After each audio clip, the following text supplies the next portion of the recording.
Hello everyone. सो आज के lecture में जो हम लोग डिस्कस करने वाले हैं वो हमारा जो लास्ट क्लास से टॉपिक चल रहा है स्लोप डिफ्लेक्शन मेथड।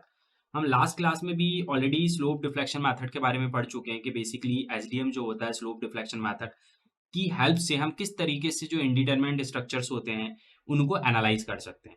बट अभी तक जो हम लोगों ने एसडीएम में डिस्कस किया था स्लोप डिफ्लेक्शन मेथड में हमने जो डिस्कस किया उसमें हम लोगों ने ये डिस्कस किया कि अगर सिंपल बीम हमारे पास होता है, कंटिन्यूअस बीम हमारे पास होता है with the different different loading condition, with the different different and condition या सिंकिंग की कोई कंडीशन है, तो हम एसडीएम से उसको कैसे सॉल्व करें। बट आज का जो केस हमारे सामने है ये एक हमने फ्रेम कंसीडर किया है, ये सिंपल बीम नहीं है, ये पोर्टल फ्रेम हम लोगों ने कंसीडर किया है। इस पोर्टल फ्रेम को with the help of slope deflection method हम लोग कैसे सॉल्व कर सकते हैं, आज हमें ये देखना है। प्लस अब ये जो पोर्टल फ्रेम मैंने लिया है इसके साथ मैंने डिफरेंट और क्या किया, मैंने इसमें डिफरेंट पे बीसी स्पान पे ही डबल लोडिंग कर दी। तो अगर डबल लोडिंग का केस होता है तो क्या होगा, प्लस पोर्टल फ्रेम भी साथ में दिया है, तो इसको कैसे एनालाइज करेंगे with the help of slope deflection method, right. तो चलिए स्टार्ट करते हैं। तो सबसे पहले एसडीएम से अगर हम बात करते हैं तो इस क्वेश्चन में हमसे जो बोला गया है वो बोला गया है analyse the frame and draw the BMD. मतलब इस फ्रेम को आपको एनालाइज करना है। एनालाइज का मतलब होता है कि इस पे जो सपोर्ट अननोन्स है like reactions like support movements उनको फाइंड आउट करना है और फिर उसका बीएमडी ड्रॉ करना है, दैट मीन कि बाइंडिंग मूवमेंट डायग्राम ड्रॉ करना है, राइट। सो इसको स्टार्ट करते हैं। सबसे पहले जब भी हम एसडीएम की बात करते हैं तो मैंने आपको पहले भी बोला हुआ है कि स्लोप डिफ्लेक्शन मेथड से आप किसी भी क्वेश्चन को सॉल्व कर रहे हो, कैसा भी क्वेश्चन हो, वो सिंपल बीम हो, फ्रेम हो, सिंकिंग कंडीशन हो, कैसी भी कंडीशन हो, स्टेप नंबर फर्स्ट आपका ऑलवेज होता है फिक्स्ड एंड मूवमेंट कैलकुलेशन। इसमें हम लोग फिक्स्ड एंड मूवमेंट निकालते हैं। तो कोई भी फ्रेम देखे, कैसा भी बीम देखे, अगर एसडीएम कर रहे हो तो सबसे पहले उसका फिक्स्ड एंड मूवमेंट निकालिए। तो फिक्स्ड एंड मूवमेंट अगर मैं निकालता हूं ए से बी के लिए, स्पान ए बी की बात अगर मैं करता हूं तो ए से बी के लिए बात करूं या मैं बी से ए के लिए बात करूं, आप देखेंगे कि ए बी स्पान पे कोई लोडिंग लगी है क्या, नहीं लगी है। दैट मीन कि यहां पे डब्ल्यू की वैल्यू क्या है, जीरो है। ए बी स्पान पे डब्ल्यू की वैल्यू क्या है, जीरो है, लोड जीरो है, तो उसकी वजह से फिक्स्ड मूवमेंट आएगा क्या, नहीं आएगा, बिकॉज फिक्स्ड मूवमेंट कब होता है, पर्टिकुलर लोडिंग की वजह से आता है। लेकिन यहाँ पे लोडिंग जीरो है, दैट मीन कि फिक्स्ड मूवमेंट क्या हो जाएगा, जीरो। दैट मीन कि एम बार ए बी और एम बार बी ए दोनों किसके बराबर होंगे, ये दोनों बराबर होंगे जीरो के बराबर होंगे। अब मैं अगर इसी तरीके से सीडी स्पान की बात करूं तो सीडी स्पान पे भी डब्ल्यू की वैल्यू क्या है आपके पास, जीरो। सीडी स्पान पे भी डब्ल्यू कोई भी लोड आपका लग रहा है क्या, नहीं लग रहा है। दैट मीन कि यहां पे भी डब्ल्यू क्या है, जीरो। दैट मीन कि एम बार सीडी की बात करूं या एम बार डीसी की बात करूं वो भी किसके बराबर होगा, जीरो के बराबर। तो इसलिए मैंने यहां पे डायरेक्टली लिख दिया कि M bar A B equal होगा एम बार बी ए के, इक्वल होगा एम बार सीडी के, इक्वल होगा एम बार डीसी, और ये सबके किसके बराबर होंगे, जीरो के बराबर, बिकॉज ना ए बी स्पान पे कोई लोडिंग है ना सीडी स्पान पे कोई लोडिंग। तो अब हमारे पास लास्ट बचती है क्या, बीसी स्पान। तो अभी हम बात करेंगे फॉर स्पान बीसी। अब बीसी स्पान पे अगर मैं जाता हूं तो बीसी स्पान पे आप देखते हैं कि सबसे पहले अगर बीसी स्पान पे जाएंगे तो मैंने अभी तक आप लोगों को क्या केसेस बताए कि अगर यूडीएल लगाओ तो डब्ल्यू एल स्क्वायर बाय का फॉर्मूला लगा देना, डब्ल्यू एल स्क्वायर बाय 12 का फॉर्मूला लगा देना। पॉइंट लोड लगाए सेंटर पे तो डब्ल्यू एल बाय 8 का फॉर्मूला लगा देना। अगर पॉइंट लोड लगाए सेंट्रिक तो W A B square by L square वाला फॉर्मूला लग जाएगा। कपल लगाए तो उसके लिए फॉर्मूला बताया। बट यहां पे तो दो दो लोडिंग है तो उससे कोई प्रॉब्लम नहीं है। अगर डबल लोडिंग भी है ना तो कंडीशन वैसे ही लगेगी, सिर्फ कंडीशन यहां पे एक नई ऐड हो जाएगी कि एक लोडिंग की वजह से आप देख लीजिए फिर उसी में ऐड कर दीजिए दूसरी लोडिंग को, तो टोटल लोडिंग की वजह से आपके पास फिक्स्ड मूवमेंट निकला है। जैसे कि मैं अगर मान लेता हूं कि ये जो पहला लोड है इसको अपन मान लेते हैं कि ये W1 के बराबर है, और दूसरा लोड जो है उसको अपन क्या बोल देते हैं, ये बोल देते हैं W2 के बराबर। तो सबसे पहले अपन W1 की बात कर रहे हैं तो W2 को आप ये मानो कि इस पे है ही नहीं। आप ये इमेज करो कि W2 यहां से हट गया। तो अगर मान लीजिए यहाँ पे W2 नहीं है तो उस कंडीशन में आप खुद देखो कि BC स्पान पे W2 नहीं है, तो उस कंडीशन में क्या W1 लग रहा है, कहां लग रहा है, यहां से 1 मीटर पे लग रहा है, और BC से कितना पॉइंट हो जाएगा, 2 + 1 कितना हो जाएगा, 3 हो जाएगा। इसका मतलब W1 के लिए जो कंडीशन बनेगी वो कौन सी बनेगी, सेंट्रिक पॉइंट लोड वाली कंडीशन बनेगी। मतलब ये वाला डिस्टेंस A हो जाएगा और यहां से ये पूरा डिस्टेंस कितना हो जाएगा बेटा, B हो जाएगा। इसका मतलब यहां पे हम जो कंडीशन लगाएंगे वो लगाएंगे M बार, हम किसकी बात कर रहे हैं, सबसे पहले BC निकाल रहे हैं तो BC, इसमें BC के लिए हम कौन सा फॉर्मूला लगाते थे, -W1 की बात कर रहे हैं तो यहां 1 कर लीजिएगा, AB² bye L square. W1 की वजह से जो कंडीशन बनेगी वो क्या बचेगी, W1 मतलब 40, इसको मान लीजिए ये है नहीं तो उस कंडीशन में A क्या हो जाएगा 1 मीटर, B क्या हो जाएगा 3 मीटर, और कंडीशन लगती है WAB² bye L square minus. अब इसी तरीके से अभी आपने W1 को कंसीडर किया था, W2 को हटा दिया था। अब क्या करिए, W1 को हटा दीजिए और W2 को कंसीडर करिए। तो W1 अगर हट जाएगा तो W2 लगा है, तो W2 भी क्या है, सेंट्रिक है, यहां से A कितना हो जाएगा 3 और B कितना हो जाएगा 1। इसका मतलब इसी में ऐड कर दीजिए माइनस, B से C की ही बात कर रहे हैं अभी आप, W2 की वजह से AB square by L square की कंडीशन लग जाएगी। तो इसका मतलब फाइनल फॉर्मूला बनेगा BC के लिए minus W1 AB square by L square, पहले W1 की वजह से सेम फॉर्मूला, फिर आपने W2 की वजह से लगा दिया। अब इसी को अगर हम आगे तक सॉल्व करें तो अब इसमें वैल्यू पुट कर देते हैं, तो m बार BC की बात चल रही है, माइनस कॉमन ले लीजिए, तो माइनस कॉमन लेने के बाद W1 की वैल्यू कितनी है आपके पास 40 है, तो यहाँ पे पुट कर दीजिए 40। फिर आपके पास A कितना है, A आपके पास है 1 मीटर, तो आप पुट कर दीजिए 1, राइट। इसके बाद आपके पास B कितना है, तो B W1 के लिए भी ये पूरा डिस्टेंस हो जाएगा, तो वो कितना है 3 मीटर, तो पुट कर दीजिए 3, और उसके बाद क्या करिए उसका स्क्वायर, तो यहाँ पे क्या हो जाएगा 3 का स्क्वायर डिवाइडेड बाय मैंने क्या बताया L का स्क्वायर, तो L कितना है टोटल स्पान कितना है 4, तो इसका मतलब किसका स्क्वायर कर देंगे 4 का स्क्वायर, राइट। अब यहाँ पे माइनस कॉमन ले लिया था तो इसको प्लस कर दीजिएगा, W2 की वैल्यू, W2 कितना है 40, W2 के लिए A कितना हो जाएगा ये पूरा डिस्टेंस 3, और B कितना हो जाएगा ये डिस्टेंस मतलब 1 का स्क्वायर डिवाइड बाय L का स्क्वायर मतलब 4 का स्क्वायर। इसको अगर हम सॉल्व करते हैं m बार BC के लिए, तो m बार BC के लिए जब इसमें वैल्यू पुट करके आप इसको सॉल्व करेंगे तो ये पूरा सॉल्व होके आएगा minus 30 kilo newton metre, minus 30 kilo newton metre, right. अब इसी तरीके से CB के लिए निकालते हैं, तो निकालेंगे m बार CB। तो C से B की बात करते हैं, जब B से C की बात करी तो मैंने बोला था हमेशा कि यहाँ एंटी क्लॉक आता है, इसलिए हमने इसको भी माइनस लिया था, इसको भी माइनस लिया था। बट जब हम C से B की बात करेंगे तो यहाँ पे कैसा डेवलप होता है मूवमेंट क्लॉकवाइज, दैट मीन काय में लेंगे प्लस में, इसका मतलब यहाँ पे कंडीशन लगेगी plus W1 AB by L square, और जब C से B लेते हैं उल्टा लेते हैं तो स्क्वायर किसका जाता है A का स्क्वायर, प्लस इसी तरीके से W2 AB by L square, यहाँ भी किसका स्क्वायर हो जाएगा A का स्क्वायर। तो बिल्कुल सिंपल है, डबल लोडिंग आ जाए तो उसके लिए बिल्कुल भी टेंशन लेने की जरूरत नहीं है, उसमें आपको कंडीशन सेम लगानी है, पहले लोड के लिए ले लीजिए और फिर दूसरे लोड के लिए सेम कंडीशन लगा के उसमें ऐड ऑन कर दीजिए, राइट। तो हमने ये ऐड ऑन कर दिया। अब इसी तरीके से CP में वैल्यू पुट कर देते हैं, तो W1 हमारे पास है 40, A कितना है हमारे पहले के लिए 1 है, B कितना है 3 है, तो यहाँ पे A का स्क्वायर मतलब 1 का square divide by L square मतलब 4 स्क्वायर, प्लस W2 मतलब कितना है 40, A कितना है W2 के लिए, तो W2 यहाँ लग रहा है मतलब A कितना हो गया 3, और B कितना हो गया ये वाला डिस्टेंस 1 मीटर, तो यहाँ पे 1, तो यहाँ पे 3 का square divide by L square मतलब 4 स्क्वायर। अब ये पूरा स्क्वायर करके अगर मैं सॉल्व करता हूँ तो m बार CB जो मेरे पास आएगा इसको सॉल्व करके वो कितना आ जाएगा प्लस 30 किलो न्यूटन मीटर। यहाँ पे अब आप एक चीज देख रहे होंगे कि यहाँ पे आपकी फॉर्मूले अलग अलग हैं बट वैल्यू यहाँ पे सेम आ रही है, -30 आ रही है +30 आ रही है। उसका फॉर्मूला जबकि अलग है, यहाँ पे आपने स्क्वायर किया है किसका B का स्क्वायर किया मतलब 3 का स्क्वायर किया है, यहाँ पे किसका किया है यहाँ पे आपने 1 का स्क्वायर किया है। उसका रीजन है बिकॉज यहाँ पे दोनों लोडिंग जो है ना 40, ये भी 40 है, सेम लोडिंग यहाँ से 1 मीटर पे लगी है, ये भी यहाँ से 1 मीटर पे लगी है।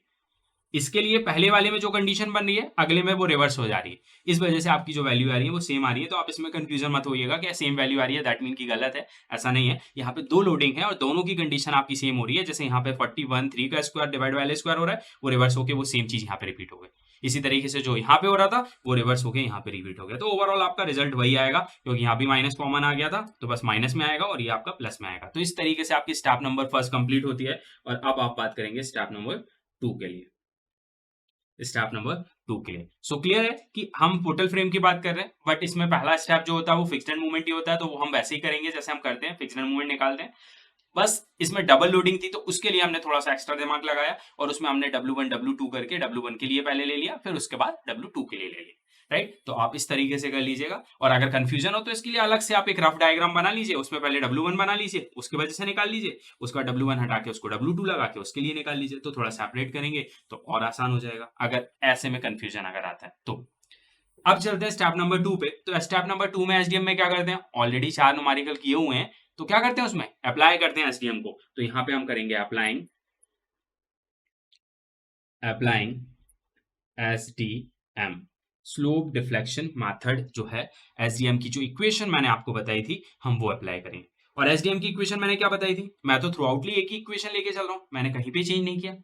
और वो इक्वेशन क्या थी कि अगर मैं ए बी के लिए इक्वेशन लगाऊंगा तो वो इक्वेशन क्या होती थी, उसी का fixed moment M bar A B plus 2EI/L, जो मैंने आपको बताया था कि कांस्टेंट चलेगा, ब्रैकेट जहां से स्टार्ट कर रहे हैं उसका ट्वाइस लेना है स्लोप, और उसका जहां पे एंड कर रहे हैं वहां पे सिंगल स्लोप लेना है, मतलब 2θ प्लस θ ये इक्वेशन चलेगी। अगर सिंकिंग भी दी हुई है तो उस कंडीशन में डायल लेना है आपको, यहाँ पे सिंकिंग की बात नहीं हो रही है, दैट मीन डायल यहाँ पे नहीं लेना, प्लस अपन यहाँ पे नॉन स्व एनालिसिस कर रहे हैं, स्व एनालिसिस नहीं कर रहे हैं, दैट मीन कि यहाँ पे डायल की जरूरत नहीं है, राइट। तो हमारी इक्वेशन होगी, सबसे पहले हम लगाते हैं फर्स्ट स्पान पे, first for span A B के ऊपर लगा देते हैं, जिसमें सबसे पहले लगाएंगे एम ए बी के लिए, तो हो जाएगा M bar A B plus 2EI/L bracket 2θ plus θ, right. तो ये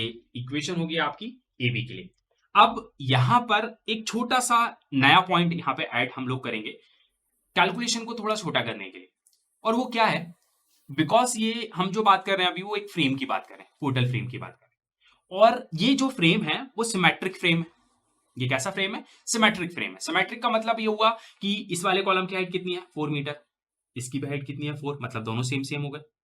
इसके नीचे कौन सा सपोर्ट दिया है, फिक्स सपोर्ट, इसके नीचे भी क्या है, फिक्स सपोर्ट, मतलब ये भी सेम सेम हो गया। इसका मोमेंट ऑफ इनर्शिया कितना है आई, इसका भी कितना आई, मतलब ये भी सेम सेम हो गया। तो सिमेट्रिक हो गया ना, इसका मतलब जो ए बी कॉलम है और आपका जो सी डी कॉलम है, दोनों वो क्या हो रहा है, सिमेट्रिक हो रहा है। इसी तरीके से आप बीसी पे बात करो तो बीसी पे भी क्या हो रहा है, आपकी जो बीसी की लोडिंग है वो जितनी इधर है वो इतनी है, मतलब इस पे भी जो लोडिंग जा रही है वो क्या जा रही है, सिमेट्रिक जा रही है, तभी तो फिक्स्ड मोमेंट आपके सेम आए थे। इसका मतलब इस पूरे फ्रेम की अगर मैं बात करूं तो ये जो एक फ्रेम है वो एक सिमेट्रिक फ्रेम। तो अगर सिमेट्रिक फ्रेम है, इसका मतलब जितनी लोडिंग इधर आ रही है उतनी लोडिंग इधर जा रही है, दैट मीन कि जितना रोटेशन इधर आएगा उतना ही रोटेशन क्या होगा, इधर आएगा। इसका मतलब मैं ये बोल सकता हूं ना कि बाय सिमेट्री, अगर मैं बात करता हूं बाय सिमेट्री, तो बाय सिमेट्री में ये लिख सकता हूं कि यहां पे थीटा जो सी होगा, बाय सिमेट्री जो थीटा सी होगा वो इक्वल किसके होगा, थीटा बी के होगा, लेकिन किसमें, माइनस में, माइनस में। इसका मतलब जहां जहां थीटा सी आएगा उसकी जगह मैं क्या लिख सकता हूं, माइनस थीटा बी। अब आप बोलोगे सर थीटा सी इक्वल थीटा बी होगा, समझ में आ गया, बिकॉज सिमेट्री थी तो जितना रोटेशन यहां आएगा उतना ही रोटेशन यहां आएगा, या जितना स्लोप यहां आएगा उतना ही स्लोप यहां आएगा। लेकिन आपने ये माइनस कैसे लगा दिया, तो माइनस इसलिए लगा दिया बिकॉज जब हम इधर पे रोटेशन की बात करते हैं इस पॉइंट पे, तो यहां पे जो रोटेशन आता है वो कैसा आता है, एंटी क्लॉक रोटेशन आता है। इसका मतलब यहां पे जो आता है वो कैसा आता है, क्लॉक आता है। तो जो थीटा बी पे आता है वो क्या आता है, क्लॉक आता है, मतलब पॉजिटिव।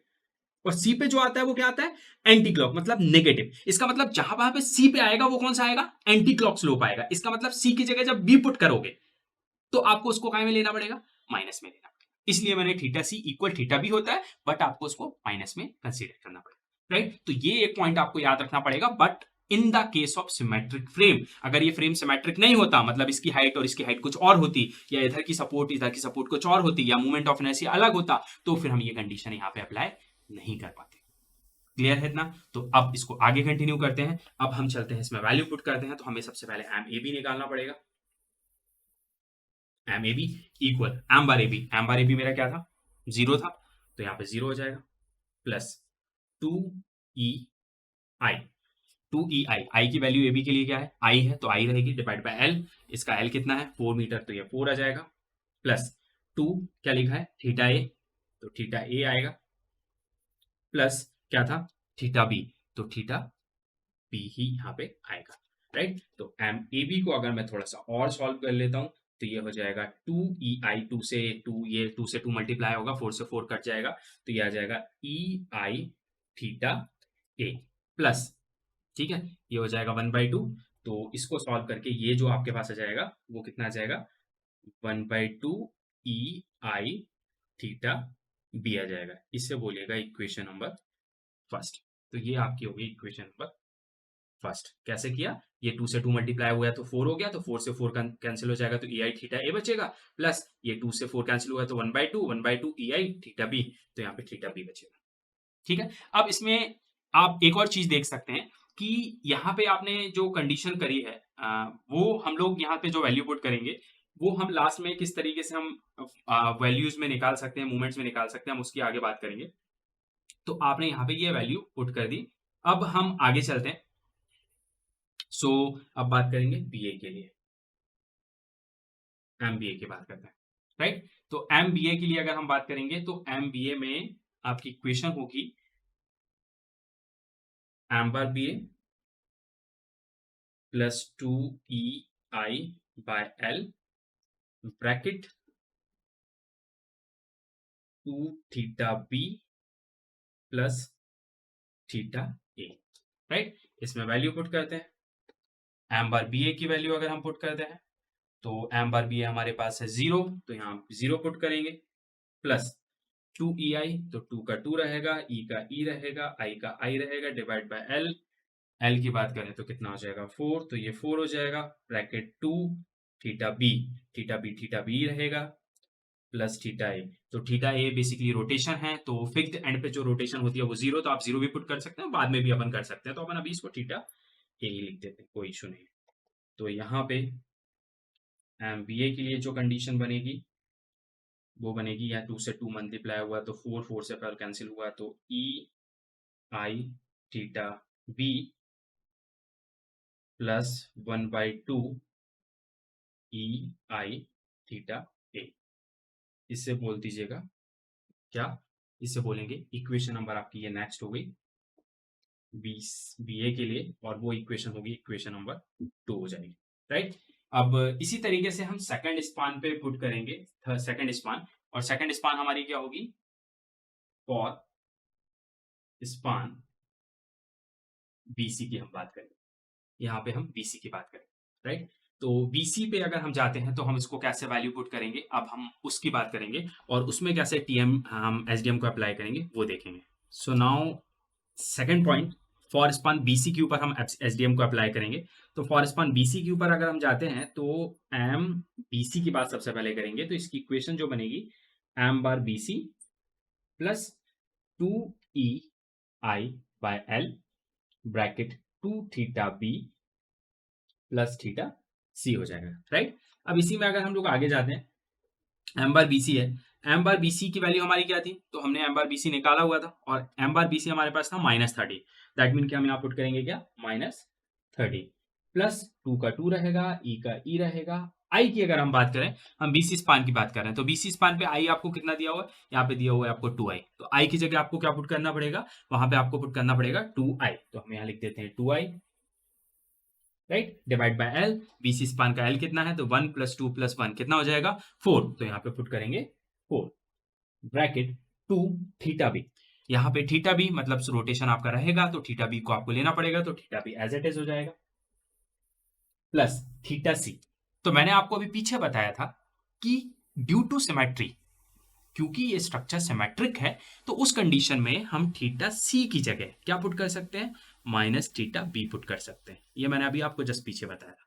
तो अब हमारा थीटा सी यहाँ पे आ गया, तो थीटा सी की जगह हम क्या पुट कर सकते हैं, -थीटा बी पुट कर सकते हैं, -थीटा बी हम यहाँ पुट कर सकते हैं, राइट। तो हमने यहाँ पे -थीटा बी पुट कर दिया। अब इसको सॉल्व करते हैं, तो ये इक्वेशन क्या बनेगी, -30 प्लस 2 × 2 हो जाएगा तो 4 हो जाएगा, राइट। 4 से 4 कैंसिल हो जाएगा, तो यहाँ पे बचेगा 2EI थीटा बी, राइट, और ये है -थीटा बी, ये हो जाएगा -थीटा बी। तो अब इसको और सॉल्व करते हैं तो कितना हो जाएगा, तो हम इसको यहाँ पे लिख सकते हैं कुछ इस तरीके से, एम बी सी -30 का -30 आ जाएगा, ठीक। 2EI थीटा बी ये भी है और -थीटा बी ये है, तो 2EI थीटा बी में से -थीटा बी और EI यहाँ पे भी रहेगा, EI इसमें से माइनस कर दीजिए, तो क्या बचेगा, प्लस का EI थीटा बी बचेगा। मतलब ये जो इक्वेशन बनेगी वो आपकी कैसी बनेगी, -30 प्लस EI थीटा बी के बराबर, इसे बोलिएगा इक्वेशन नंबर 3। ये आपकी थर्ड इक्वेशन बन जाएगी। इसी तरीके से आप लोग किसके निकालेंगे, अभी बी से सी के लिए निकाला, आप सी से बी के लिए निकालेंगे, दैट मीन कि एम सी बी, उसी का fixed end movement M bar C B plus 2EI by L bracket 2 theta C plus theta B हो जाएगा। अब इसमें वैल्यू पुट करते हैं, तो एम बार सी बी आपके पास कितना था, तो एम बार सी बी आपके पास था +30, तो यहाँ पे आएगा +30 प्लस 2 का 2 रहेगा, ई का ई रहेगा, बट आई कितना है यहाँ पे 2i है तो यहाँ पे 2i पुट करेंगे डिवाइड बाय एल, एल कितना है यहाँ पे 4 है तो 4 पुट करेंगे ब्रैकेट 2, अगेन थीटा सी आ गया, थीटा सी की जगह क्या पुट कर सकते हैं माइनस थीटा बी, तो माइनस थीटा बी पुट कर देते हैं प्लस थीटा बी हो जाएगा। तो इसको अगर मैं और थोड़ा सॉल्व करता हूं तो ये हो जाएगा 30 का 30 रहेगा प्लस 2 इंटू 2 करके 4 कैंसिल हो जाएगा, ई आई बचेगा, यहाँ माइनस 2 थीटा भी है प्लस थीटा भी है तो माइनस थीटा भी बचेगा। इसका मतलब ये हो जाएगा ई आई थीटा बी, लेकिन किसमें माइनस के साथ, इसको माइनस कर दीजिएगा, ये आपका हो जाएगा माइनस। ठीक है, तो यहां से जो इक्वेशन बचेगी वो कितनी बनेगी, वो बनेगी 30 प्लस का minus E I theta B के बराबर बनेगी। इस इक्वेशन को आप क्या बोलेंगे, इक्वेशन नंबर इसको बोल दीजिएगा फोर्थ इक्वेशन, राइट। ये हो गया आपका एम सी बी के लिए, ये आपकी फोर्थ इक्वेशन हो जाएगी। अब इसी तरीके से नेक्स्ट स्पान पे जाएंगे, मतलब थर्ड पॉइंट लिख लीजिएगा, फॉर स्पान,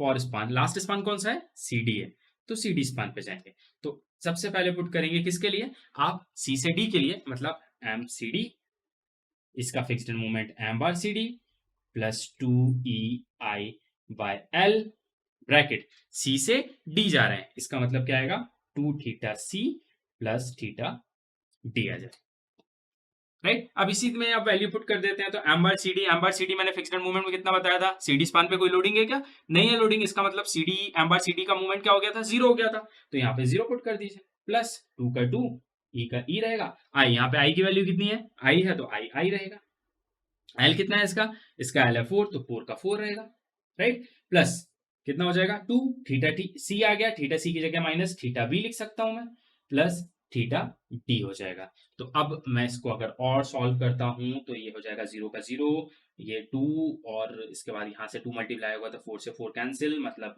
माइनस का ई आई थीटा बी हो जाएगा और प्लस ये हो जाएगा यहां से 2 से कैंसिल होगा तो ये 1/2 ई आई थीटा डी हो जाएगा। ये हो जाएगी आपकी फिफ्थ नंबर की इक्वेशन जो होगी एम सी डी के लिए, एम सी डी के लिए ये फिफ्थ नंबर की इक्वेशन हो जाएगी, minus E I theta B, right, और plus 1/2 E I theta D के बराबर। अब इसी तरीके से मेरी लास्ट डीसी के लिए मैं इक्वेशन अगर बनाता हूं तो अब बनेगी एम डी सी, तो इसके लिए हो जाएगा एमडीसी की कंडीशन पे हम लोग जा रहे हैं, तो एमडीसी की बात करते हैं तो एमडीसी के लिए एम बार डी सी हो जाएगा plus 2 E I by L हो जाएगा, ब्रैकेट 2 डी से सी जा रहे हैं मतलब theta D plus theta C हो जाएगा। अब क्योंकि डी पॉइंट पे जो सपोर्ट है वो कौन सा है, हिंज सपोर्ट है, दोनों यहाँ पे जो सपोर्ट जो है वो हिंज सपोर्ट दिए हुए हैं, ये भी हिंज है और ये भी हिंज है, राइट। वो फिक्स्ड के जैसे पहले हिंज में भी अगर यहाँ पे सर्कल टाइप का बना रहता है, हल्का सा सर्कल रहता है तो वो हिंज सपोर्ट रहता है, अगर प्लेन होता है तो फिक्स्ड होता है, तो यहाँ पे सर्कल है तो इसका मतलब कि ये हिंज है ना कि ये फिक्स्ड है, ये भी हिंज सपोर्ट है ये भी हिंज सपोर्ट है। तो ए बी के लिए भी हमने इक्वेशन बना ली, वैसे तो ए बी ए पॉइंट पे अगर ये हिंज सपोर्ट है तो मूवमेंट की वैल्यू जीरो रहेगी, तो आप ए बी की जगह डायरेक्ट जीरो भी पुट कर सकते हो, लेकिन वो इक्वेशन हमें यूज नहीं करनी है इसलिए मैंने वहां पे जीरो पुट नहीं किया। लेकिन डी से सी की इक्वेशन हमें यूज करनी है, तो डी से सी मतलब यहाँ पे भी मैं बोल रहा हूँ हिंज सपोर्ट है, इसका मतलब एम डी सी की वैल्यू कितनी हो जाएगी, due to hinge support movement क्या हो जाएगा, जीरो हो जाएगा, बिकॉज सिर्फ फिक्स्ड एंड पे मूवमेंट आता है, अगर हिंज सपोर्ट है या रोलर सपोर्ट है या सिंपली सपोर्ट है तो मूवमेंट क्या हो जाता है, जीरो हो जाता है, मतलब डीसी की जगह पे हम क्या पुट कर सकते हैं, जीरो, तो यहाँ पे आप जीरो पुट करिएगा, इक्वल एम बार डीसी भी क्या था zero plus 2 E I as it is रहेगा क्योंकि आई है, एल यहाँ पे 4 था तो 4 हो जाएगा, 2 थीटा डी, तो थीटा डी रहेगा प्लस थीटा सी की जगह माइनस थीटा बी हम लोग पुट कर रहे हैं तो हम यहाँ पे माइनस थीटा बी पुट कर देंगे। अब इस इक्वेशन को हम लोग सॉल्व करके अगर बनाते हैं तो ये कंडीशन क्या हो जाएगी, 0 इक्वल 2 इंटू 2 हो जाएगा तो 4, 4 से 4 कैंसिल, तो ये हो जाएगा ई आई थीटा डी हो जाएगा, राइट, प्लस ये मल्टीप्लाई करेंगे तो ये हो जाएगा 1/2 माइनस में, है ना, इसको माइनस में ले लीजिएगा separate, minus 1/2 E I theta B हो जाएगा, या हम इसको लिख सकते हैं minus 1/2 E I theta B plus E I theta D equal 0, इसे बोल दीजिएगा सिक्स्थ नंबर की इक्वेशन, ये आपकी हो गई सिक्स्थ इक्वेशन। ठीक है, इसको क्या लिख सकते हैं, -1/2 ई आई थीटा बी और plus E I theta D और इक्वेट कर दीजिए इसको 0 से। तो ये आपकी 6 नंबर की इक्वेशन होगी। तो फर्स्ट स्टेप में तो हमने as it is fixed end movement निकाले, जो कि मैंने आपको बता दिया कितना सिंपल वे में निकल सकते हैं। सेकंड स्टेप में हम लोग गए, तो वहां पे हम लोगों ने एसडीएम को अप्लाई किया। बस एसडीएम को अप्लाई करते समय आपको एक छोटी सी बात, अगर क्वेश्चन को छोटा करके सॉल्व करना चाहते हैं तो एक छोटी सी बात याद रखिएगा कि अगर आपको स्ट्रक्चर यहाँ पे सिमेट्रिक दिखता है, और चांसेस बेसिकली हम लोग यहाँ पे सिर्फ नॉन स्क्वायर पढ़ रहे हैं, तो नॉन स्क्वायर में आपकी चांसेस रहेंगे कि सिमेट्रिक फ्रेम रहेगा। तो फ्रेम है और सिमेट्रिक है, तो उस कंडीशन में आपका जो थीटा सी हो जाएगा वो किसके बराबर हो जाएगा, माइनस थीटा बी के बराबर हो जाएगा, due to symmetry of the structure. तो यहाँ पे ये हो गया था। अब इसके बाद हम लोग आगे गए, तो मैंने सारी इक्वेशंस बना के सेट कर दिए। अब मुझे क्या करना है, अब मुझे इसके ऊपर फाइनल मूवमेंट्स निकालने हैं। तो सारी इक्वेशन बन गया, मैं फाइनल मूवमेंट की जाऊंगा। इसका मतलब स्टेप नंबर 3 की हम लोग बात करेंगे, स्टेप नंबर 3। और स्टेप नंबर 3 में हम लोग क्या करते हैं, हम यहाँ निकालने वाले हैं फाइनल मूवमेंट्स। फाइनल मूवमेंट्स, और फाइनल मूवमेंट्स निकालने के मैंने लिए क्या बताया, तो फाइनल मूवमेंट्स के लिए आपको सबसे पहले ये पता होना चाहिए कि आपको फाइनल इक्वेशंस कितनी बनानी। फाइनल मूवमेंट अगर आपको निकालना है तो फाइनल मूवमेंट कैसे निकलता है, फाइनल इक्वेशंस को सॉल्व करके निकलता है। और फाइनल इक्वेशंस आपको कितनी बनानी रहती है, जितने आपके नंबर ऑफ अननोन्स होते हैं उतनी ही फाइनल इक्वेशंस आपको बनानी पड़ती है। तो यहाँ पे नंबर ऑफ अननोन क्या है, तो मैंने आपको बताया एक नंबर ऑफ अननोन हो गया थीटा ए।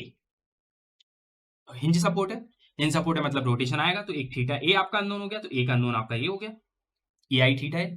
दूसरा अननोन क्या हो गया, ए आई थीटा बी, बट हमने बी कहीं पे भी यूज नहीं किया, बी हमने यूज किया, तो थीटा बी आपका सेकंड अननोन हो गया। उसके बाद थीटा सी भी एक अननोन है, बट थीटा सी हमने कहीं यूज नहीं किया, उसकी जगह पे हमने क्या यूज किया है, थीटा बी। तो यही अननोन है, इसमें हमने एक अननोन को कम कर दिया। तो थीटा सी की जगह माइनस थीटा बी पुट करने से हमारे हमारे क्या हेल्प हुई, हमारा एक अननोन कम हो गया। अगर मैं थीटा सी को थीटा सी ही लेके चलता तो मेरा अननोन कितने हो जाते, फिर 4 हो जाते। एक यहाँ पे भी हो जाता, एक ये भी हो जाता, एक ये भी हो जाता और एक ये भी हो जाता, 4 अननोन हो जाते। मतलब फाइनल इक्वेशन कितनी बनती, 4 बनती। और आप फिर उसको कैलसी से सॉल्व नहीं कर पाते, क्योंकि आप जब कैलसी में जाएंगे तो वहां पे मैक्सिमम 3 इक्वेशंस को आप एक बार में सॉल्व कर सकते, 4 इक्वेशंस को नहीं कर सकते। तो आप यही ट्राई करें कि आप वो 4 इक्वेशंस को खत्म करने के लिए, 4 अननोन कम करने के लिए सिमेट्री की कंडीशन में आप ये कंडीशन लगा दें, तो ऑटोमेटिकली एक आपका अननोन कम हो जाएगा। तो यहाँ पे आपका इसी वजह से थीटा सी कम हो गया। तो थीटा ए अननोन है, थीटा बी अननोन है, उसके बाद थीटा डी अननोन है। किसी भी इक्वेशन में देखिए, सिर्फ आपको यही देखिए। इसका मतलब 3 अननोन है, इसका मतलब फाइनल इक्वेशंस कितनी चाहिए, 3 चाहिए। तो अब फाइनल इक्वेशन बनाने का तरीका क्या होता है, एक तो अपन ज्वाइंट को कंसीडर कर लेते हैं। तो यहाँ पे सबसे पहला ज्वाइंट आपका क्या है, बी ज्वाइंट, तो आप बी ज्वाइंट को ले लीजिए, उससे एक फाइनल इक्वेशन बन जाएगी। तो यहाँ पे सबसे पहले आप कंसीडर करेंगे ज्वाइंट बी को, ज्वाइंट बी ले लीजिए। बी ज्वाइंट पे क्या करिए, बी ज्वाइंट पे जो इक्वेशन बनी थी बी ए के लिए सेकंड वाली इक्वेशन, और जो बनी थी बीसी के लिए थर्ड वाली इक्वेशन, तो equation number 2 and 3, equation number 2 and 3 यहां पे लीजिए। तो सेकंड वाली इक्वेशन जो आपने बनाई थी आप वो देख लीजिए। सेकंड वाली इक्वेशन थी आपकी बीए के लिए, तो बीए के लिए आपकी जो सेकंड इक्वेशन थी वो थी ई I theta B, E I theta B, और plus 1/2 E I theta A, plus third वाली इक्वेशन जो आपकी बनी थी -30 प्लस 2EI थीटा बी, उसमें से माइनस हो गया था तो बचा था EI थीटा डी। और इससे आप कर दीजिए किसके बराबर, इक्वेट कर दीजिए 0, क्योंकि ज्वाइंट अगर आपने बी लिया है तो ज्वाइंट बी क्या बोलता है कि MBA प्लस MBC इक्वल क्या होता है 0। तो BA की इक्वेशन आपने ले ली, EI थीटा बी प्लस 1/2, ठीक है। और इसी तरीके से आपने नेक्स्ट आपने इक्वेशन ले ली। तो आप ये वाली इक्वेशन को आप सॉल्व करके एक सिंपल इक्वेशन बना सकते हैं जो आपकी बी ज्वाइंट में बनेगी, वो बनेगी 1/2, इसको सॉल्व करके ई I theta A plus 2 E I theta B equal 30, equal क्या हो जाएगा 30। और इससे बोलिएगा आप इक्वेशन नंबर कितनी हो गई थी 6th, मतलब इसको बोलिएगा 7th इक्वेशन। तो 7 नंबर की इक्वेशन बनेगी, वो बनेगी 1/2 ई I theta A plus 2 E I theta B, और इक्वेट कर देंगे उसको 0 से। ये जो 30 है ये 30 इस तरफ आ गया है तो इसमें ऐड हो गया। बाकी यहाँ पे ये थीटा बी था, ये थीटा बी था, ये ऐड हो गया तो 2 थीटा बी हो गया, और ऑलरेडी ये हाफ ई आई थीटा ए था तो ये हाफ ई आई थीटा ए यहाँ पे आ गया। तो इससे जो इक्वेशन बनी वो कौन सी इक्वेशन बन गई, 7th नंबर की इक्वेशन। अब ये जो 7th इक्वेशन बनी है ये एक फाइनल इक्वेशन हो गई आपके पास। जिसमें कितने अननोन है, एक थीटा ए अननोन है, एक थीटा बी अननोन। और अभी जो हम आगे यूज करेंगे उसमें एक थीटा डी भी अननोन हो जाएगा। मतलब अभी हम दो फाइनल इक्वेशंस हमें और चाहिए। तो दूसरी हम कैसे मिल सकती है, सी ज्वाइंट को कंसीडर करेंगे। तो अब हम कंसीडर करते हैं सी ज्वाइंट और उसके बाद बनाएंगे second equation. So now consider joint C. अब हम लोग क्या करेंगे, लास्ट हमने ज्वाइंट बी को कंसीडर कर लिया और M B A plus M B C equal zero होता है, बिकॉज जो ज्वाइंट होता है, ज्वाइंट के दोनों तरफ के मूवमेंट का जब सम करते हैं तो वो जीरो के बराबर होता है। तो हमने वो कंडीशन लगाई, उसे एक नई इक्वेशन बना ली, वो हमने लास्ट इक्वेशन बनाई 7 नंबर की इक्वेशन, राइट। वो हमारी 7 नंबर की फाइनल इक्वेशन होगी। अब उसके बाद अब मेरे पास एक और ऑप्शन है ज्वाइंट सी का, तो मैंने ज्वाइंट सी कंसीडर किया यहाँ पे। तो ज्वाइंट सी पे भी क्या होगा, सीबी का जो मूवमेंट होगा और सीडी का मूवमेंट होगा उसको जब मैं सम करूंगा तो जीरो के बराबर होगा। दैट मीन कि MCB plus MCD equal zero. So now equation number fourth and fifth, fourth number की इक्वेशन में आप जाएंगे और फिफ्थ नंबर की इक्वेशन में जाएंगे। फोर्थ मतलब जो सीबी के लिए आपने इक्वेशन बनाई थी, एमसीबी की जो इक्वेशन थी, और फिफ्थ नंबर की इक्वेशन मतलब जो एमसीडी के लिए आपने बनाई थी, उस इक्वेशन को यहां पुट करेंगे। तो एमसीबी के लिए जो इक्वेशन बनी थी वो बनी थी 30 minus E I theta B, plus जो लास्ट आपकी फिफ्थ नंबर की इक्वेशन बनी थी वो बनी थी minus E I theta B plus 1/2 E I theta D के बराबर। वो आपने पुट की, इसको जीरो से इक्वेट किया, तो जीरो से इक्वेट किया। अब इसका अपन टोटल कर लेते हैं। तो ई आई थीटा बी माइनस का यहाँ पे भी है और माइनस का ई आई थीटा बी यहाँ पे भी है, तो कितना हो जाएगा, माइनस का 2 ई आई थीटा बी हो जाएगा, राइट। माइनस का 2 ई आई थीटा बी ये हो जाएगा, प्लस अब आप देख सकते हैं कि half E I theta D ये है, तो ये एज इट इज रहेगा, plus half E I theta D as it is रहेगा। उसके बाद यहाँ पे और क्या बचा है, आपने ये ले लिया, ये भी ले लिया, ये ले लिया, 30 बचा है, ये 30 उस तरफ चला जाएगा। तो ये 30 उस तरफ जाएगा इक्वल के, तो ये क्या हो जाएगा, अभी प्लस में है तो ये हो जाएगा माइनस का 30। यहाँ से आपकी एक नई इक्वेशन मिलकर मिलेगी आपको, ये मिलेगी 8th नंबर की इक्वेशन। तो एक फाइनल इक्वेशन आपकी ये हो गई, इक्वेशन नंबर 8। तो एक आपको ज्वाइंट बी से फाइनल इक्वेशन मिल गई जो 7th नंबर की इक्वेशन थी। एक आपको मिल गई सी ज्वाइंट पे फाइनल इक्वेशन जो 8th नंबर की इक्वेशन है। अब आपके पास कितने अननोन है अभी भी, एक ई आई थीटा ए है, ई आई थीटा बी है, और कौन सा है, ई आई थीटा डी है। और फाइनल इक्वेशन अभी कितनी मिली है, सिर्फ एक 7th मिली है और एक 8th मिली है। और अब हमारे पास एक और इक्वेशन बनाने के लिए ज्वाइंट है कि यहाँ पे नहीं बचा है ज्वाइंट, ज्वाइंट अब हमारे पास नहीं है। तो ऐसे केस में क्या करें कि अगर एक और इक्वेशन भी चाहिए और ज्वाइंट भी नहीं बना बचा हमारे पास, तो ऐसे केस में क्या करें, ऐसे केस में कभी भी ध्यान दीजिएगा, कोई ना जो कोई सपोर्ट होगा ना, वो आपका हिंज होगा या रोलर होगा या सिंपली होगा, जिसके ऊपर मूवमेंट की वैल्यू क्या होगी, जीरो होगी। तो अभी आप खुद देख सकते हैं कि ये दोनों सपोर्ट आपके हिंज थे। इसका मतलब मैं यहाँ पे कंडीशन कौन सी, डी के लिए आप लगा देता हूं। जो आपने लास्ट वाली इक्वेशन बनाई थी, कौन सी इक्वेशन नंबर 6 जो बनाई थी, उस 6th इक्वेशन को ले लीजिए। और वो 6th इक्वेशन क्या थी, जो डीसी के लिए आपने बनाई थी, डीसी की इक्वेशन, वहां पे डीसी की जगह पे आपने क्या पुट कर दिया था, जीरो, बिकॉज यहाँ पे हिंज सपोर्ट है, हिंज सपोर्ट पे मूवमेंट क्या होता है, जीरो। तो एक इक्वेशन आप ले लीजिए 6। दैट मीन आप कौन कौन सी इक्वेशन सॉल्व करेंगे, इक्वेशन नंबर 6,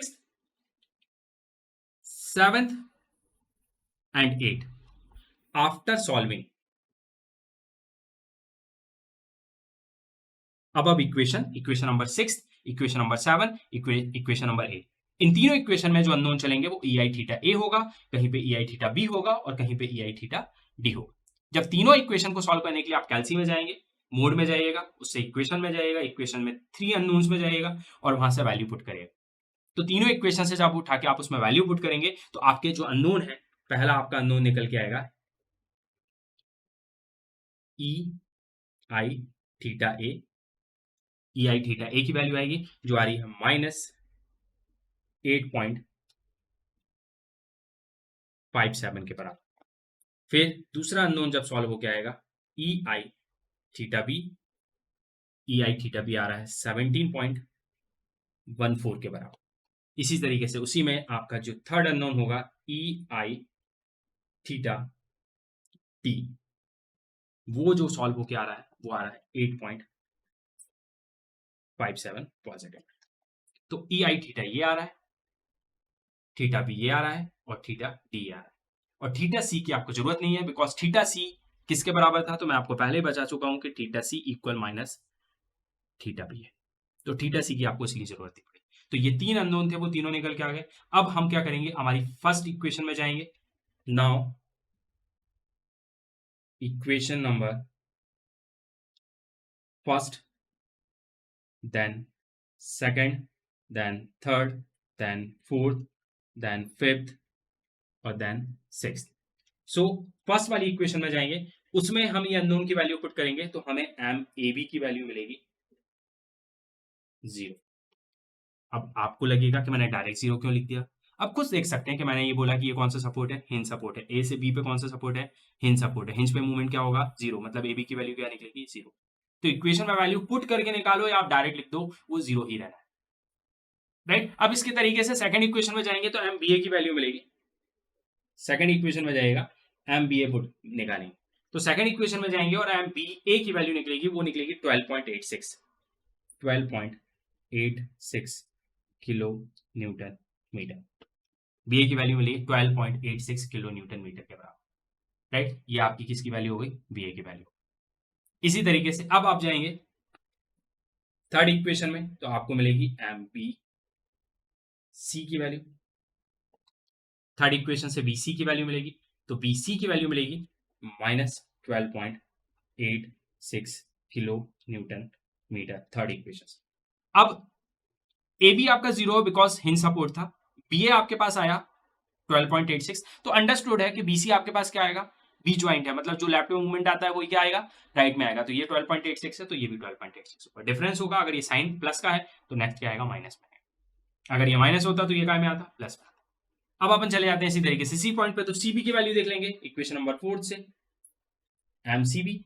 तो फोर्थ इक्वेशन में आप जाइए और ये अननोन्स उसमें पुट करिए, तो फोर्थ इक्वेशन में जाके और जब सीबी की वैल्यू निकालेंगे तो वो भी कितनी आ रही है, +12.86 किलो न्यूटन मीटर। और इसी तरीके से M C D fifth number में जाएंगे तो -12.86 किलो न्यूटन मीटर। अब आप बोलोगे सर सी पे भी जो वैल्यूज आ रही हैं वे सेम वैल्यू बी पे भी आ रही हैं, ऐसा क्यों? बिकॉज मैंने आपको क्या बोला, ये सिमेट्रिक लोडिंग है। यहाँ पे स्ट्रक्चर क्या है, सिमेट्रिक है। जो 40 यहाँ पे लग रहा है 1 मीटर पे, सेम 40 1 मीटर पे यहाँ पे लग रहा है। जो ये कॉलम की कंडीशन है वही ये कॉलम की कंडीशन है। इसका मतलब बी ज्वाइंट पे जो रोटेशन है वो सेम है, तो मूवमेंट भी क्या होगा, सेम ही तो होगा। इसका मतलब जो सी पे होगा वही बी पे होगा। तो जब रोटेशन सेम थे तो इसका मतलब मूवमेंट भी क्या निकलेंगे, सेम ही निकलेंगे। इसीलिए सीबी की वैल्यू और सीडी की वैल्यू कैसे, बी ए और बीसी के बराबर। तो ये सेम वैल्यूज आ गई। अब इसके बाद हमारे पास लास्ट बचती है किसकी वैल्यू, डीसी। तो डीसी मैंने पहले ही लिखा हुआ है डायरेक्टली, डीसी की वैल्यू क्या हो जाएगी, 0। तो एम डी सी इक्वल 0, क्योंकि वो हिंज सपोर्ट है। तो इस तरीके से हमें फाइनल मूवमेंट्स मिल जाएंगे at point A B C and D पे। फाइनल मूवमेंट्स कुछ इस तरीके से निकले, ठीक है, क्लियर। अब इसके बाद हम लोग आगे जाते हैं, तो जैसे ही आपके फाइनल मूवमेंट्स निकल जाएंगे तो अब हम अगला स्टेप कैलकुलेट करेंगे। स्टेप नंबर जो होगा वो होगा 4, जिसमें हम क्या निकालते हैं, रिएक्शंस निकालते हैं, स्टेप नंबर 4। अब फोर्थ स्टेप में हम जब जाएंगे और रिएक्शंस कैलकुलेट करेंगे, तो रिएक्शन हमको कैसे निकालनी है। तो रिएक्शन के लिए हमारे पास फ्रेम दिया हुआ है। यहाँ पे बीम में तो आपको मैंने सिंपल बता दिया है कि ए पे रिएक्शन निकालनी है तो बी के अबाउट मूवमेंट ले लीजिए, बी पे रिएक्शन निकालनी है तो सी के अबाउट मूवमेंट ले लीजिए, सी पे निकालनी है तो डी के अबाउट मूवमेंट ले लीजिए, और लेफ्ट से कैलकुलेशन करते हुए जाए।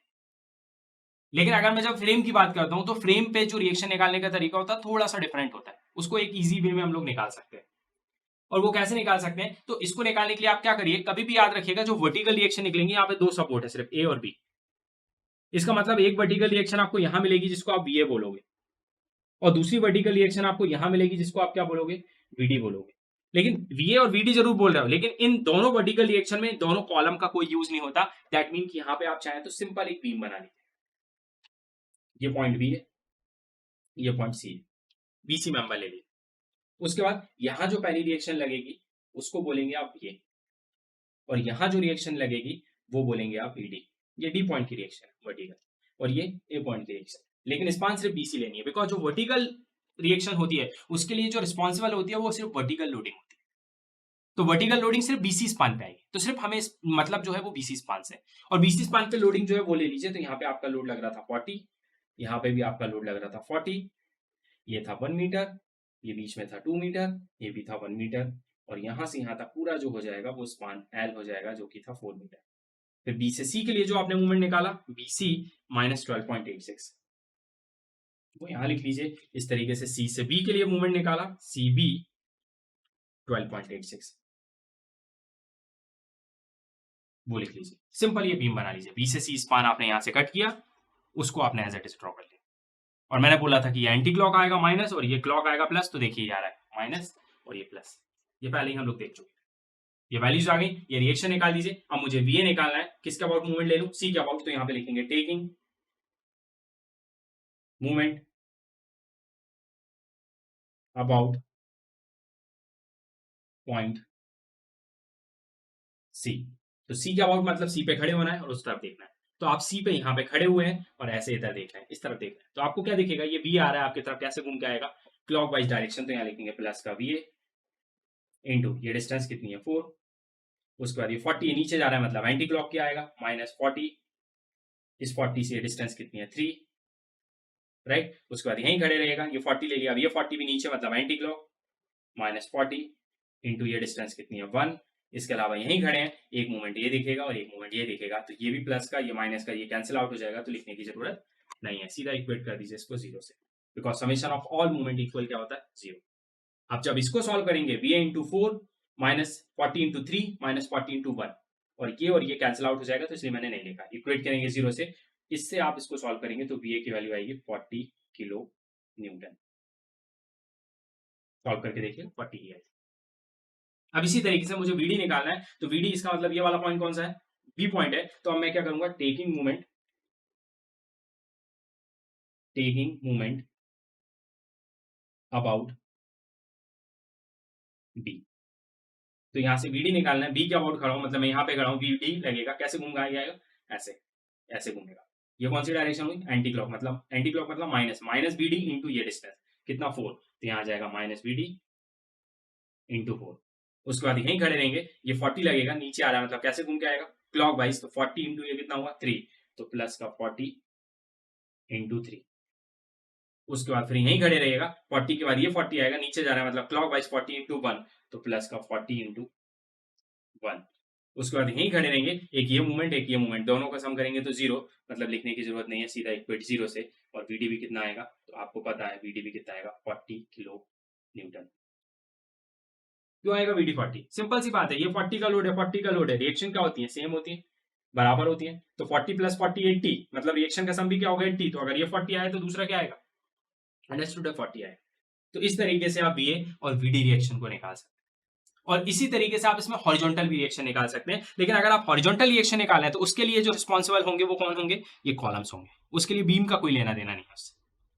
तो अगर आप हॉरिजॉन्टल रिएक्शन निकालें तो उस कंडीशन में आप क्या करिएगा, जो आपका ए से बी तक का, यहां से ये ए हो गया और ये बी हो गया, सिर्फ ये कॉलम को आपको यूज करना है हॉरिजॉन्टल रिएक्शन निकाले। और इसको कैसे यूज करना है, यहां पे हॉरिजॉन्टल रिएक्शन ऐसे लगेगी, तो इसको आप ऐसे बोल दीजिएगा। और क्या करिएगा, किसके अबाउट मूवमेंट ले लेंगे, बी के अबाउट लेंगे। तो बी के अबाउट लेंगे तो ये एच ऐसे घूम के आएगा, कैसे आएगा, एंटी क्लॉक, तो -h और ये डिस्टेंस, ये हाइट कितनी थी 4, इसका मतलब आप यहां क्या लिख सकते हैं, हॉरिजॉन्टल रिएक्शन के लिए -ha इंटू 4, राइट। आपने बी के अबाउट मूवमेंट लिया, आपने एच इस डायरेक्शन में लगा दिया या आप इस डायरेक्शन में लगा दिए, किसी भी डायरेक्शन में लगा दिए, ऐसे घूम रहा है ऐसे में एंटी क्लॉक, -h इंटू ये परपेंडिकुलर डिस्टेंस 4, आप बी पे ही खड़े रहेंगे। इसके अलावा इस पर कोई लोडिंग है क्या, नहीं है, बट आपको एक ये मूवमेंट दिखेगा और एक ये मूवमेंट दिखेगा। तो ये मूवमेंट क्या था, ए बी की वैल्यू 0, क्योंकि हिंज सपोर्ट था, ए बी आपके पास 0 था, लेकिन आपके पास बी ए की वैल्यू होगी, तो बी ए आपके पास कितना था, बी ए 12.86, तो यहाँ पे प्लस का 12.86 करेंगे और उसके बाद बी पे आएंगे, इसके अलावा कुछ नहीं है, मतलब सीधा इक्वेट कर देंगे इसको 0 से। और अब इसको सॉल्व करेंगे तो एच ए की वैल्यू जो सॉल्व होकर आएगी, ये उधर जाएगा माइनस, माइनस से माइनस कैंसिल, और उसको डिवाइड बाय 4 करेंगे तो 3.215 किलो न्यूटन, ये आपकी आ गई एच ए की वैल्यू। इस तरीके से आप एच ए निकालें। अब आप एक बात बताइए, एच ए निकला, यहां से ये एच ए निकाला आपने, एच डी भी तो होगा जो इस तरफ से निकलेगा, क्योंकि ये भी तो सेम सपोर्ट है। तो अब एक बात बताइए, इस पूरे फ्रेम पे कोई हॉरिजॉन्टल लोडिंग है क्या, यहां से कोई हॉरिजॉन्टल लोडिंग लग रही है या यहां से कोई हॉरिजॉन्टल लोडिंग लग रही है, नहीं लग रही है।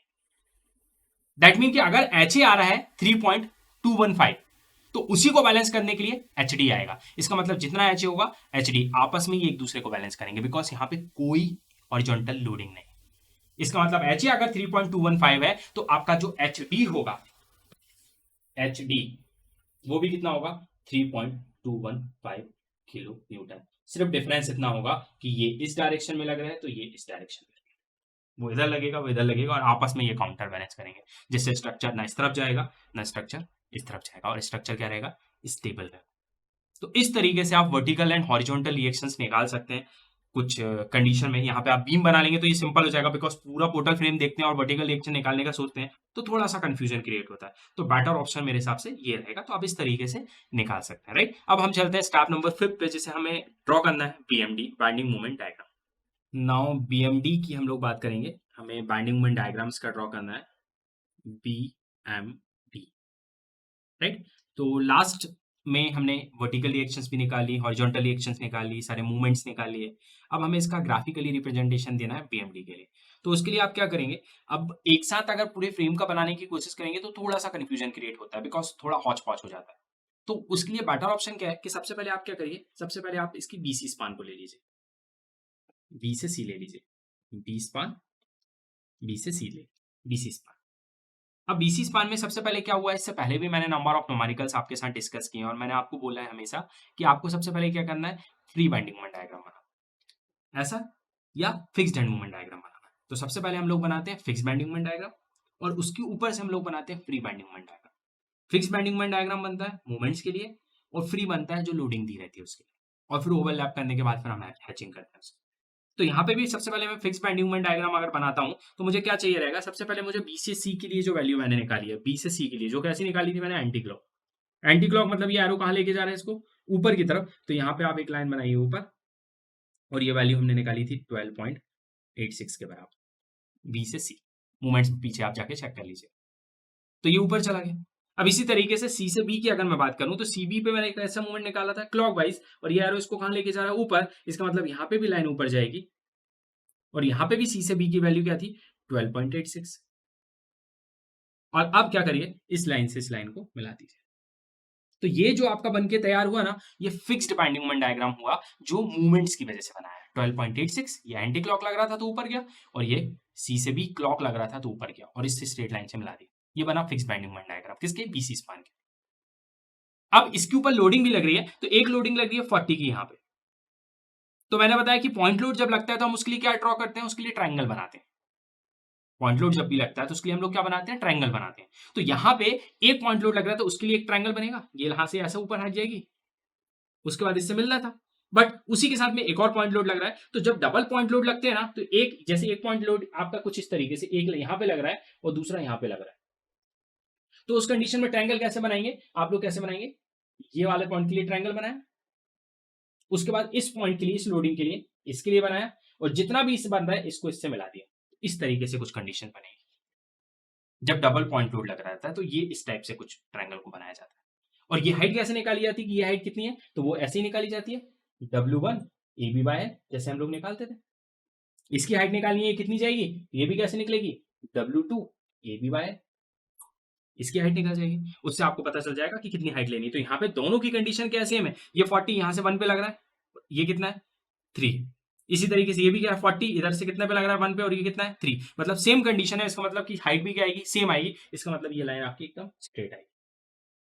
तो इसका मतलब यहाँ पे आपको ट्रायंगल की जगह क्या बनाना पड़ेगा, कुछ इस तरीके से, एक पॉइंट लोड आपका इधर कहीं पे लग रहा है और एक पॉइंट लोड आपका इधर कहीं पे लग रहा है। तो आप इस लाइन से इस लाइन को मिला के यहाँ से एक स्ट्रेट लाइन बनाइए और इससे इसको मिला दीजिए, और उसके बाद यहाँ यहाँ हैचिंग कर दीजिए, ये पूरा हैच हो जाएगा।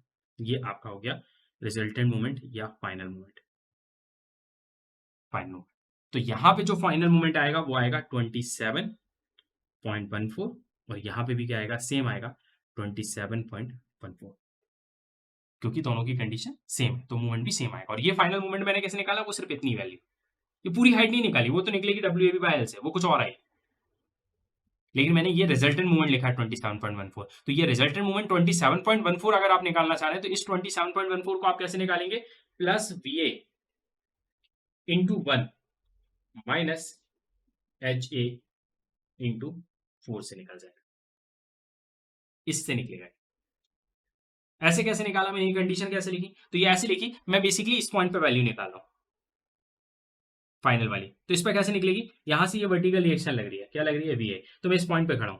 तो सबसे पहले इसकी वजह से मूवमेंट, तो ये कैसे घूमेगा, क्लॉकवाइज ऐसे आएगा, तो क्लॉकवाइज प्लस का VA इंटू परपेंडिकुलर डिस्टेंस, ये वाली होगी इसके लिए, VA इंटू ये डिस्टेंस, ये कितनी है 1, तो इसलिए मैंने लिखा प्लस का VA इंटू 1। उसके बाद आप यहीं पे खड़े रहिएगा, आपको ये रिएक्शन दिखेगी, ये कैसी लग रही है, एंटी क्लॉक मतलब माइनस, और ये क्या है HA इनटू इस पॉइंट के लिए, तो इसके लिए परपेंडिकुलर डिस्टेंस क्या होगी, ये वाली, और ये कितनी है 4, तो माइनस एच इंटू 4 किया। उसके बाद यहीं खड़े रहेंगे, अब बोलेंगे आप सर इधर का एक मूवमेंट, इधर का एक मूवमेंट, तो एक इधर का और इधर का दोनों को सम करोगे तो जीरो हो जाएगा ना, क्योंकि बी के इस तरफ निकला था 12.86 प्लस में और इस तरफ निकला था माइनस में, तो वो जीरो हो जाएगा। ओवरऑल इस पॉइंट तक आते में आपको सिर्फ एच और वी ही देखेगा, तो इसका जब सम करोगे, इसको सॉल्व करोगे, तो आपकी वैल्यू कितनी निकल के आएगी, 27.14 किलो न्यूटन मीटर। वही वैल्यू मैंने आपकी ये रिजल्टेंट वैल्यू यहाँ पे लिखी है, वही इतनी वैल्यू इसी तरीके से इस तरफ से निकाले। तो ये बन गया बीसी के लिए। अब इसी तरीके से इसमें कौन सी स्पान कनेक्टेड, इसी से कनेक्ट कर दीजिए नीचे ए के लिए, तो ए के लिए बन जाएगा। अब ए पे जो फाइनल मूवमेंट निकला था वो क्या था, जीरो, इसका मतलब जीरो के लिए यहाँ पे कहीं लाइन नहीं बनेगी, क्योंकि एम ए बी की वैल्यू जीरो थी। बट बी से ए के लिए जब जाएंगे बी ए, तो बी ए पे आपकी जो मूवमेंट निकला था बी ए निकला था प्लस का 12.86, इसका मतलब प्लस, प्लस मतलब ये ऐसे लगेगा इस पे, ऐसे, तो ये एरो इसको इधर इस तरफ की तरफ लेके जा रहा है, इसका मतलब इस लाइन इधर बनाइए और इसको इस पॉइंट से मिला दीजिए, और ये कितना था 12.86 के बराबर, और इस पर कोई लोडिंग नहीं है, मतलब कोई फ्री बेंडिंग मोमेंट डायग्राम नहीं होगा, यही इसका फाइनल होगा। ये पैटर्न ये ए से बी के लिए बन गया। अब इसी तरीके से आपको सी से डी बनाना है, सी से डी पे भी, डी पे क्या मूवमेंट था जीरो, क्योंकि हिंद सपोर्ट था, मतलब यहाँ कहीं लाइन नहीं बनेगी। अब बनेगी यहाँ पे क्या बनेगा, तो यहाँ पे आपकी ये वाली पॉजिटिव था, तो सी से डी क्या होगा नेगेटिव, इसका मतलब यहाँ पे ये ऐसा एरो बनेगा, मतलब ये एरो उस तरफ लेके जाएगा, तो इधर बना दीजिए और इसको इससे मिला दीजिए और फिर हैचिंग कर दीजिए, क्योंकि इसमें कोई लोडिंग नहीं है तो ऊपर से कोई डायग्राम नहीं आएगा। यहाँ पे मूवमेंट क्या आएगा 12.86। इस तरीके से आपको फाइनली यहाँ मूवमेंट जीरो था, तो यहाँ जीरो लिख दीजिएगा, यहाँ पे भी जीरो था। इस तरीके से आप ये फाइनल बाइंडिंग मोमेंट को ड्रॉ कर सकते हैं। तो अगर आप पार्ट में ड्रॉ करेंगे ना तो आपके लिए आसान हो जाएगा, और अगर आप सोचेंगे एक बार मैं फ्रेम बना लूं फिर करूं, तो उसमें थोड़ी सी ओवरलैपिंग होती है। तो ये सिंपल तरीके से आप इसका फाइनल बाइंडिंग मोमेंट डायग्राम बना सकते हैं, और ये रिजल्टेंट मोमेंट्स इस तरीके से आप निकाल सकते हैं। सो ये न्यूमेरिकल को हम यहाँ पे एंड करते हैं, बिकॉज यहाँ पे हमें सिर्फ एनालाइज करने के लिए बोला गया था फ्रेम को, और हमसे बोला गया था इसका पीएमडी ड्रॉ करने के लिए, तो हमने ड्रॉ कर लिया, राइट। अब आगे बढ़ते हैं और हम लोग बात करेंगे नेक्स्ट लेक्चर में नेक्स्ट प्रॉब्लम की, जिसमें हम कुछ 3 मेंबर का ज्वाइंट लेते हैं और उस पोर्टल फ्रेम को सॉल्व करके देखते हैं कि उसको with the help of STM कैसे सॉल्व करते हैं। तो मिलते हैं नेक्स्ट लेक्चर में। Thank you.